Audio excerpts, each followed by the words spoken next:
सुबह के 7 बजने को है। आप देख रहे हैं इंडिया न्यूज। आपके साथ मैं हूं चित्रा त्रिपाठी और अगले आधे घंटे में हम आपको दिखाएंगे सुपरफास्ट 100 में खेल और राजनीति से लेकर मनोरंजन और दुनिया की तमाम बड़ी खबरें। आपके साथ मैं हूं रचना। शुरुआत करेंगे सुपरफास्ट 100 की। अगले आधे घंटे में आपको दिखाएंगे देश और दुनिया की बड़ी खबरें तेज रफ्तार के साथ। सबसे पहले खबर दिल्ली से, जहां पर पुलिस की फायरिंग से एक युवक की मौत हो गई है, वहीं दूसरे की हालत नाजुक है। बताया जाता है कि पार्लियामेंट्री स्ट्रीट पर गोल्ड डाकघर के पास शनिवार की देर रात बाइकर्स स्टंट कर रहे थे। पुलिस का कहना है कि जब इन्हें रोकने की कोशिश की गई तो उधर से पथराव शुरू हुआ। इसके बाद जवाबी कार्रवाई में पुलिस को फायरिंग करनी पड़ी। 2 युवकों को गोली लगी, जिसमें एक की जान चली गई, दूसरा जख्मी है।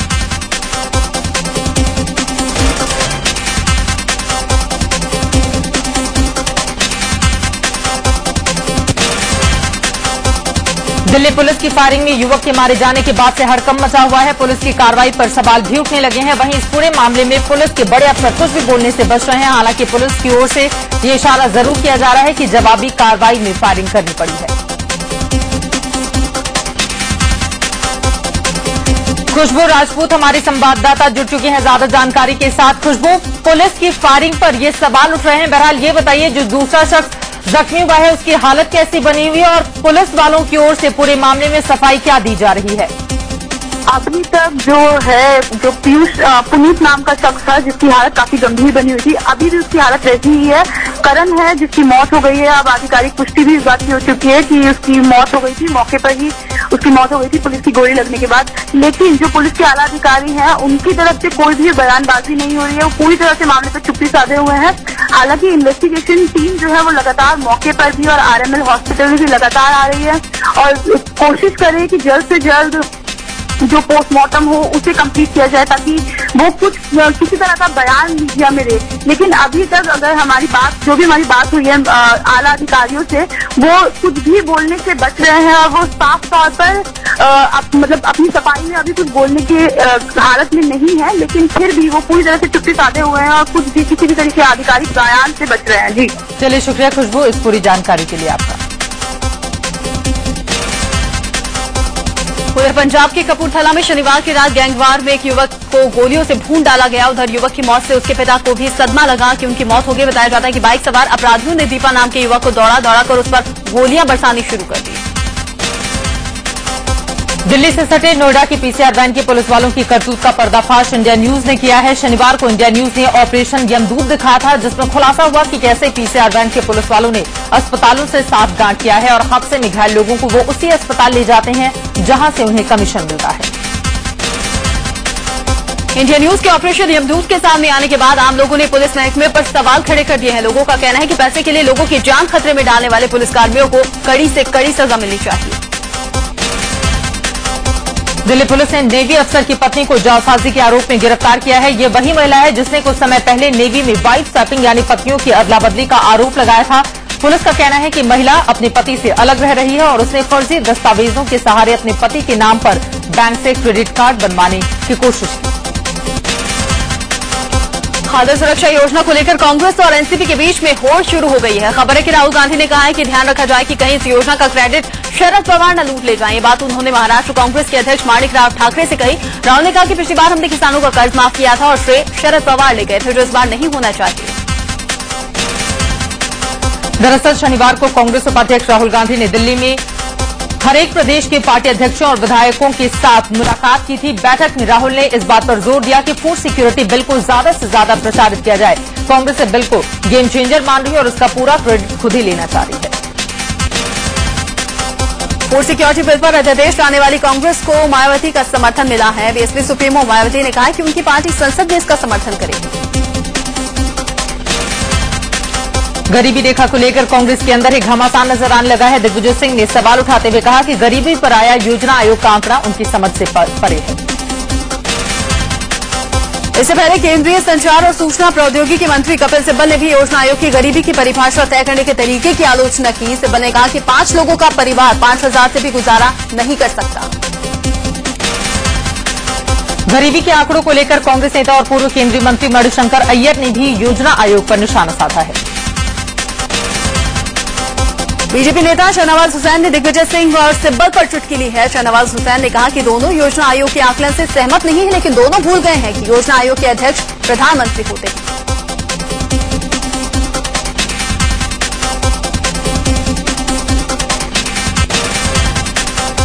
खाने की कीमतों को लेकर कांग्रेस नेताओं के बयानों पर विरोध का सिलसिला जारी है। लखनऊ में बीजेपी की महिला मोर्चा ने प्रदेश अध्यक्ष लक्ष्मीकांत वाजपेयी की अगुवाई में केंद्र सरकार और कांग्रेस के खिलाफ जमकर विरोध प्रदर्शन किया। कांग्रेसी नेताओं के 5 और 12 रुपए में भरपेट भोजन के बयान पर देश भर में लोग अपने अपने तरीके से विरोध कर रहे हैं। फैजाबाद में बाकायदा सोनिया मनमोहन नाम से एक ढाबा ही खोल दिया गया है। यहाँ राजभवन थाली का रेट 12 रुपए है, जबकि इस थाली में 12 रुपए में जितना भोजन आ सकता है उतना ही मिलेगा, भरपेट नहीं। और वहीं मुंबई के एक रेस्टोरेंट के खाने के बिल में यूपीए सरकार के घोटाले को लेकर हुआ बवाल अभी भी ठंडा नहीं हुआ है। गुजरात के रेस्टोरेंट में घोटालों के नाम पर डिशेज अब परोसने की तैयारी की जा चुकी है। इस रेस्टोरेंट में 2G समोसा, कोलगेट, सैंडविच जैसे डिशेज मेन्यू में दिखाई दे रहे हैं। वहीं अलग तेलंगाना राज्य पर लगभग फैसला हो चुका है, लेकिन इस पर यूपीए कोऑर्डिनेशन कमेटी में फिर चर्चा होगी। खबर है कि सोमवार को यूपीए कोऑर्डिनेशन कमेटी की बैठक हो सकती है, जिसमें कांग्रेस पार्टी अपने सहयोगी दलों से भी इस बाबत चर्चा करेगी। अलग तेलंगाना राज्य के गठन के संकेत मिलने के बाद सियासी माहौल गर्मा गया है। आंध्र और रायलसीमा क्षेत्र के मंत्रियों और सांसदों ने प्रधानमंत्री मनमोहन सिंह से मुलाकात कर आंध्र प्रदेश के किसी भी तरह के विभाजन का विरोध किया। अलग तेलंगाना के विरोध में आंध्र और रायलसीमा के मंत्रियों ने कांग्रेस अध्यक्ष सोनिया गांधी को चिट्ठी लिखकर कहा है कि अगर राज्य का विभाजन किया जाता है तो वो इस्तीफा दे देंगे। इसके पहले यह खबर आई कि जल्द ही आंध्र प्रदेश को 2 हिस्सों में बांटकर तेलंगाना बनाने का ऐलान हो सकता है। सूत्रों के मुताबिक दिल्ली में कांग्रेस कोर ग्रुप की बैठक में राज्य के गठन को लेकर सहमति बन गई है। सूत्रों के मुताबिक आंध्र प्रदेश और तेलंगाना में 12-12 जिले होंगे। राजधानी को लेकर तनाव न हो, इसके लिए तय कर दिया गया है कि हैदराबाद को यूनियन टेरिटरी की दर्जा दिया जाए। इसे दोनों ही प्रदेशों की राजधानी घोषित किया जाए। 5 अगस्त से संसद का मानसून सत्र शुरू होगा। कहा जा रहा है कि मानसून सत्र से पहले ही सरकार अलग तेलंगाना राज्य के गठन का ऐलान कर सकती है, लेकिन ये ऐलान कांग्रेस कार्यसमिति की बैठक के बाद ही होगा। अब मोदी के नाम पर मोबाइल भी लॉन्च होने वाला है। स्मार्ट नमो ब्रांड का ये एंड्रॉइड फोन नरेंद्र मोदी के फैंस का एक ग्रुप लेकर आ रहा है। ये ग्रुप आने वाले 1 महीने में इस मोबाइल फोन को डिजाइन कर लेगा। इसके बाद नरेंद्र मोदी से मंजूरी मिलते ही इस खास मोबाइल को लॉन्च कर दिया जाएगा। आरजेडी सुप्रीमो लालू प्रसाद यादव ने राहुल गांधी की जमकर तारीफ करते हुए लालकृष्ण आडवाणी और नरेंद्र मोदी पर खूब निशाना साधा। लालू ने कहा कि मोदी और आडवाणी जिंदगी में कभी भी देश के प्रधानमंत्री नहीं बन सकते। कभी बीजेपी में थिंक टैंक रहे गोविंदाचार्य ने कहा कि नरेंद्र मोदी को 2002 में हुए गुजरात दंगों की नैतिक जिम्मेदारी लेनी चाहिए, इससे उनका कद ही बढ़ेगा। गोविंदाचार्य ने कहा कि मोदी को इसलिए बरी नहीं किया जा सकता क्योंकि वो बाद में चुनाव जीत गए। बीजेपी के वरिष्ठ नेता लालकृष्ण आडवाणी ने दिल्ली में फिर दोहराया है कि लोकसभा चुनाव 2014 से पहले ही होंगे। उन्होंने पार्टी कार्यकर्ताओं को लोकसभा चुनाव के लिए तैयार रहने के लिए कहा है। आडवाणी ने यह भी कहा कि इस बार के लोकसभा चुनाव में बीजेपी सारे रिकॉर्ड तोड़ देगी। उन्होंने दावा किया कि इस बार हम रिकॉर्ड जीत के साथ ही सत्ता में आएंगे और सरकार बनाएंगे। मध्य प्रदेश के मुख्यमंत्री शिवराज सिंह चौहान ने रिश्वतखोरी के घेरे में आए अपने दोनों मंत्रियों का बचाव किया है। दरअसल 2 कारोबारियों के यहां इनकम टैक्स छापे में एक डायरी मिली, जिसमें सूबे के खनिज मंत्री राजेंद्र शुक्ला और तकनीकी शिक्षा मंत्री लक्ष्मीकांत शर्मा को रिश्वत देने की बात की गई थी। विपक्ष इस मामले में दोनों मंत्रियों का इस्तीफा मांग रहा है। मध्य प्रदेश के राज्यपाल ने अविश्वास प्रस्ताव को लेकर विशेष सत्र बुलाने के लिए जो पत्र लिखा है उस पर सियासत तेज हो गई है। सूबे के पूर्व मुख्यमंत्री और बीजेपी नेता सुंदरलाल पटवा ने कहा कि कांग्रेस की सलाह पर राज्यपाल नरेश यादव ने खत लिखा है। पटवा ने पलटवार करते हुए राज्यपाल को खुद एक पत्र लिखा है।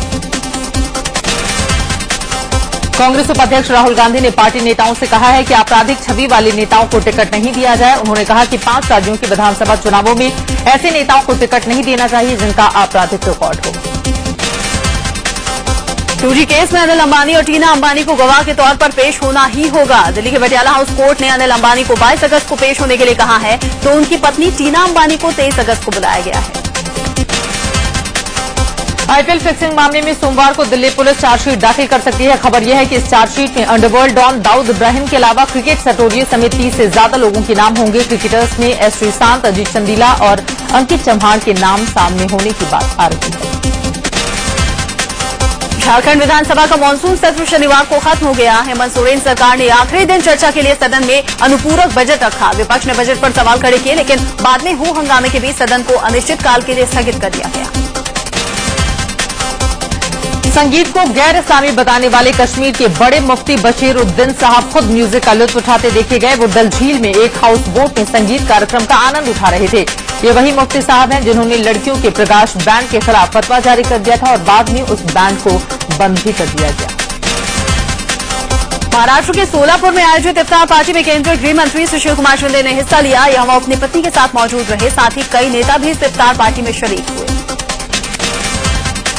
बिहार के मिड डे मील कांड के बाद मध्य प्रदेश के लोग दहशत में हैं। बैतूल जिले के कई स्कूलों में पढ़ने वाले बच्चों को मिड डे मील का खाना खाने से उनके घर वालों ने रोक दिया है। इन लोगों का कहना है कि सरकारी भोजन घटिया किस्म का होता है और इससे बच्चों की जान को खतरा भी हो सकता है।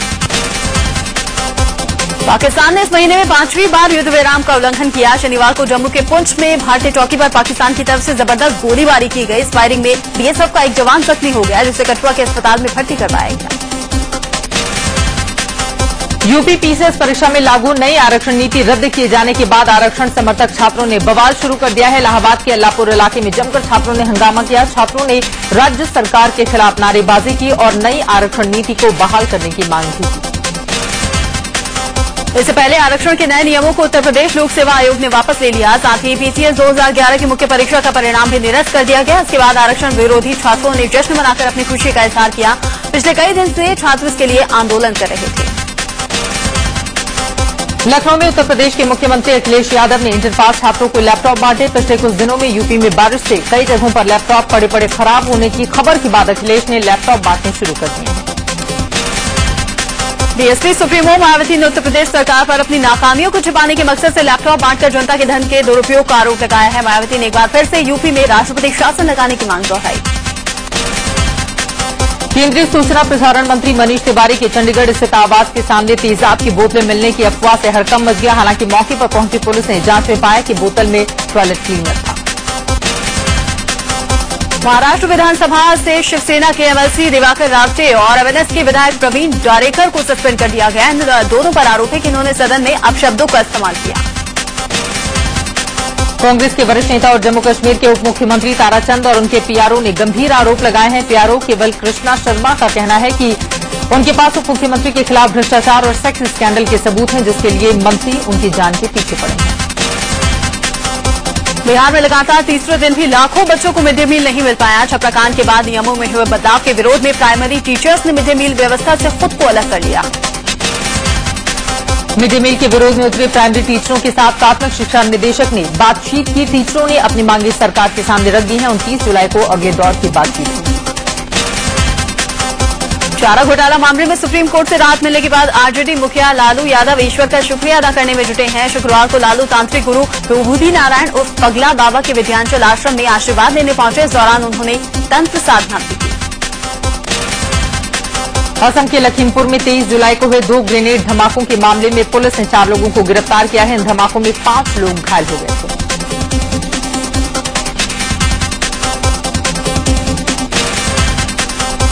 बिहार में एक आईएएस अधिकारी के खिलाफ गैर जमानती वारंट जारी हुआ है। Bihar state cooperative marketing union के तत्कालीन प्रबंधक निदेशक सीके अनिल के खिलाफ अभद्र बर्ताव करने के लिए और कई महत्वपूर्ण दस्तावेज गायब करने के आरोप लगे हैं।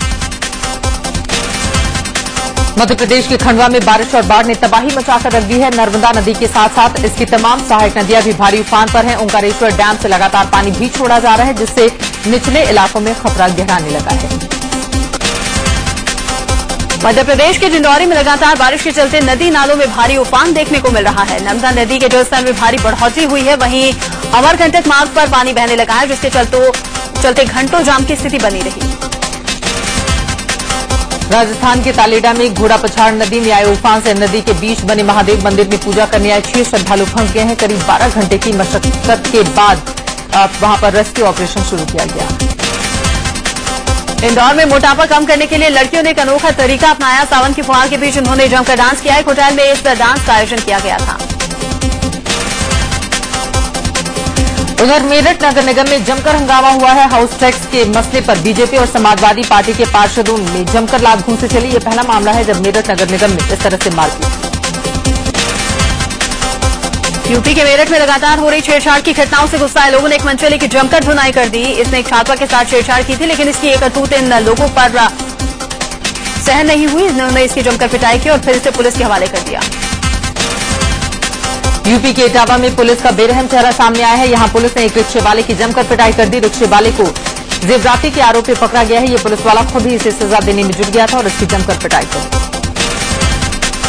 मेरठ में 2 बाइक चोरों के लोगों ने जमकर धुनाई कर दी। ये दोनों चोर घर के बाहर खड़ी एक बाइक पर हाथ साफ करने आए थे। बाइक का ताला तोड़कर जैसे ही ये लोग चलने लगे, लोगों ने देख लिया, लोग चिल्लाए, तमंचा निकालकर इन चोरों ने हमला कर दिया। नाराज लोगों ने दोनों चोरों को घेर कर पकड़ लिया और खूब पिटाई करने के बाद पुलिस के हवाले कर दिया।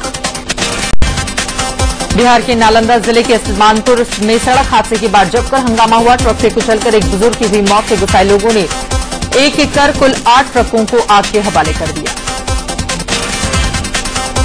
असम के कामरूप में एसआरपीएफ के जवानों और पब्लिक के बीच में जमकर झड़प हुई। एक जवान ने गांव के एक लड़की के साथ छेड़खानी की थी, जिसके बाद गांव वालों ने आरोपी जवान को पकड़ के उसके कैंप पर हमला कर दिया। आरोपी जवान ने बचाव में फायरिंग भी की। उधर मुंबई की लाइफलाइन कही जाने वाली लोकल ट्रेन में एक लड़की के साथ छेड़खानी का मामला सामने आया है और इतना ही नहीं, विरोध करने पर उसे ट्रेन से धक्का देने की कोशिश भी की गई। पुलिस ने केस दर्ज कर आरोपी को गिरफ्तार कर लिया है। मुंबई में एक महिला ने आए दिन छेड़खानी करने वाले मंचले को पकड़कर पुलिस के हवाले कर दिया। मामला विक्रोली इलाके का है। आरोप है कि ये शख्स अक्सर इस महिला का रास्ता रोककर उसे परेशान करता था। फटकार लगाने के बाद भी जब वो नहीं माना तो महिला ने पति और देवर की शिकायत की, जिसके बाद घर वालों ने आरोपी को पकड़कर पुलिस के हवाले कर दिया। मुंबई में एक 16 साल की लड़की पर जानलेवा हमला किया गया है। अजीत तलरेजा नाम के एक शख्स ने लड़की पर गरम तेल फेंक दिया, जिसमें लड़की के चेहरे का एक हिस्सा झुलस गया है। ये वारदात उल्लासनगर के शिवाजी चौक में हुई। घटना के बाद से इलाके के लोगों में खौफ। गाजियाबाद के विजयनगर इलाके में एक तरफा प्यार में महिला पर एसिड अटैक्स के आरोपी को थाने में खुदकुशी करने का मामला सामने आया है। लाखा नाम के इस आरोपी ने विजयनगर थाने में फांसी लगा ली। इस मामले में कुछ पुलिस वालों को सस्पेंड भी किया गया है। गुड़गांव के चर्चित गीतांजलि मर्डर केस में एसआईटी की टीम ने घटनास्थल से एक और गोली बरामद की है। सीएम रवनीत गर्ग की पत्नी गीतांजलि की लाश जिस पुलिस लाइन ग्राउंड से मिली थी, वहां से एसआईटी ने अब तक 4 गोलियां बरामद कर ली हैं। पहले कहा गया था कि गीतांजलि को 3 गोलियां लगी थी, लेकिन चौथी गोली मिलने से मामला और उलझ गया है। गाजियाबाद के साहिबाबाद में पुलिस ने नकली नोट गिरोह के 2 लोगों को गिरफ्तार किया है। इनके कब्जे से 1,000 रुपए के कई नोट बरामद किए गए हैं, जिनकी कीमत 1 लाख रुपए है। पकड़े गए दोनों आरोपियों में से एक की पत्नी यूपी पुलिस में कांस्टेबल है। यूपी पुलिस की एटीएस टीम ने जाली नोटों की तस्करी करने वाले एक शख्स को लखनऊ से गिरफ्तार किया है। इमरान नाम का ये युवक पाकिस्तान से नेपाल के रास्ते जाली नोटों का कारोबार करता है। गुवाहाटी के चंद्रपुर में 4 लोगों को संदिग्ध बताकर गांव वालों ने जमकर पीटा। गांव वालों का आरोप है कि ये लोग गांव में नशा का माहौल बना रहे थे और पुलिस की मौजूदगी में इनकी बेरहमी से पिटाई की गई। एसएसपी ने पुलिस वालों को सस्पेंड कर दिया है और कारण बताओ नोटिस भी जारी किया गया है। ग्रेटर नोएडा की सूरजपुर में एक शख्स की हिंडन नदी में डूबने से मौत हो गई। फरमान नाम का ये शख्स अपने दोस्तों के साथ नदी में नहाने गया था। पुलिस ने लाश बरामद करने के लिए गोताखोरों को नदी में उतार दिया। राजस्थान के उदयपुर में स्वरूप सागर झील के किनारे एक नवजात बच्ची का शव मिलने से हड़कंप मच गया। पुलिस ने शव को पोस्टमार्टम के लिए भेजकर जांच शुरू कर दी। फरीदाबाद में ऑनर किलिंग का मामला सामने आया है। गांव का एक लड़का अपनी उम्र से बड़ी लड़की से प्यार करता था और उससे शादी करना चाहता था। ये बात लड़की के घर वालों को नागवार गुजरी। आरोप है कि नाराज लड़की के घर वालों ने लड़की की हत्या कर दी। यूपी के शामली में एक ट्रेन के आगे टाटा मैजिक गाड़ी आने से ड्राइवर की मौत हो गई। हादसे के बाद सामान ढोने वाली इस छोटी गाड़ी में ड्राइवर के अलावा उसका एक साथी भी सवार था, वो भी गंभीर रूप से जख्मी हुआ। हादसे के बाद गांव वालों ने काफी देर तक रेलवे ट्रैक जाम रखा। मुंबई के सायन में तेज रफ्तार कार ने बाइक सवार को टक्कर मार दी। टक्कर के बाद कार भी पलट गई। हादसे में बाइक सवार के साथ कार में मौजूद 2 लड़कियों सहित ड्राइवर भी बुरी तरह से घायल हो गया। कार चालक ने शराब पी रखी थी, जिसके चलते यह हादसा हुआ। ग्रेटर नोएडा के परी चौक के पास एक टाटा 407 और स्कॉर्पियो की जबरदस्त टक्कर में एक शख्स गंभीर रूप से जख्मी हो गया। मौके पर मौजूद लोगों का कहना है कि ओवरटेक करने के चक्कर में हादसा हुआ। यूपी के शामली में आपसी कहासुनी के बाद एक ही समुदाय के 2 गुटों के बीच जमकर पथराव हुआ और गोलीबारी भी हुई। झड़प में करीब 50 राउंड गोलियां भी चली। झड़प में 6 लोग जख्मी हुए हैं, जिनमें से 2 की हालत गंभीर बताई जा रही है। गुड़गांव में सिटी सेंटर मॉल में बने बस एंड पब को तत्काल प्रभाव से सील कर दिया गया है। 14 जुलाई को इसी बस एंड पब में 100 से ज्यादा बच्चों को शराब परोसते हुए पकड़ा गया था। कार्रवाई एक्साइज एंड टैक्सेशन डिपार्टमेंट की ओर से की गई है। गुजरात के सूरत में क्राइम ब्रांच की टीम ने गुलेल गैंग के 4 छात्र सदस्यों को सूरत रेलवे स्टेशन से गिरफ्तार किया। ये गिरोह गुजरात, महाराष्ट्र, उत्तर प्रदेश और मध्य प्रदेश में कार के शीशे तोड़कर कीमती सामान चुराने का काम करता था। दिल्ली एनसीआर में बढ़ती गाड़ियों की चोरी की घटनाओं की रोकथाम के लिए गठित टीम ने लड्डू गैंग के 3 सदस्यों को गिरफ्तार किया है। गिरोह पार्किंग में खड़ी गाड़ी में बैठे ड्राइवरों को प्रसाद के नाम पर नशे की दवाई मिलाकर लड्डू खिलाते थे। जब ड्राइवर बेहोश हो जाते थे तो ये गिरोह कार लेकर फरार हो जाते थे। आगरा के जिलाधिकारी के दफ्तर में तैनात एक बाबू घूस देते हुए कैमरे में कैद हुआ। जब उस बाबू की शिकायत जिलाधिकारी से की गई तो उन्होंने बिना जांच के किसी भी कार्रवाई से इनकार कर दिया। जिलाधिकारी ने इस फुटेज को देखने के बाद भी कोई कार्रवाई नहीं। दिल्ली के पांडव नगर में बाइक चोरों ने एक बाइक उड़ा दी। घर से बाहर लगे सीसीटीवी कैमरे में चोरी की वारदात कैद हो गई। अब इस फुटेज के आधार पर आरोपियों की धरपकड़ की कोशिश चल रही है। उत्तराखंड आपदा के 1.5 महीने बाद भी भटवाड़ी इलाके में सड़क मार्ग ठीक न हो पाने से लोगों का गुस्सा भड़क उठा। गुस्साए लोगों ने सीमा सड़क संगठन के अधिकारियों के दफ्तर का घेराव किया और जमकर नारेबाजी की। बिहार के हाजीपुर के एक सरकारी स्कूल में टीचर की लापरवाही सामने आई। दूसरी कक्षा में पढ़ने वाला एक बच्चा छुट्टी के बाद अपने घर नहीं पहुंचा। घंटों बाद वो बच्चा क्लास में ही बंद मिला। जब बच्चे को निकाला गया तो वो सहमा हुआ था।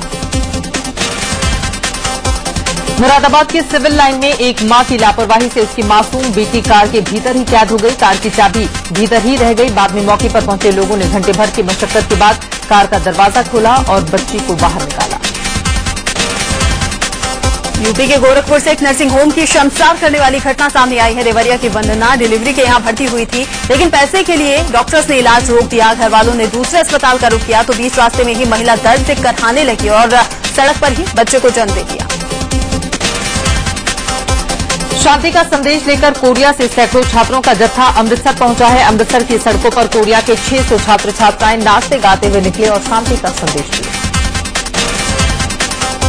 शिरडी के साईं मंदिर में आने वाले भक्तों के लिए खुशखबरी है। साईं ट्रस्ट ने देसी घी से बनने वाले लड्डू का प्रसाद अब भक्तों को मुफ्त में देने का फैसला किया है। हर भक्त को लड्डू का एक पैकेट मुफ्त दिया जाएगा, जिसमें 50-50 ग्राम के 2 लड्डू होंगे। 15 अगस्त से ये योजना लागू की जाएगी। अमेरिका ने रूस को भरोसा दिलाया कि वो एडवर्ड स्नोडेन को सौंपता है तो उसे मौत की सजा नहीं दी जाएगी। रूस के कानून मंत्री को अमेरिका ने पत्र लिखकर कहा है कि स्नोडेन के लिए कोर्ट से मृत्युदंड की सजा नहीं मांगी जाएगी। और वहीं सोनम कपूर बाबा विश्वनाथ के दर्शन करने वाराणसी पहुंची। उन्होंने मंदिरों में घंटों पूजा की। वाराणसी में शूट हुई फिल्म रांझना केट होने के लिए सोनम ने दुआ मांगी थी और जब ये दुआ पूरी हो गई तो फिर से सोनम यहां पहुंची और माथा टेका।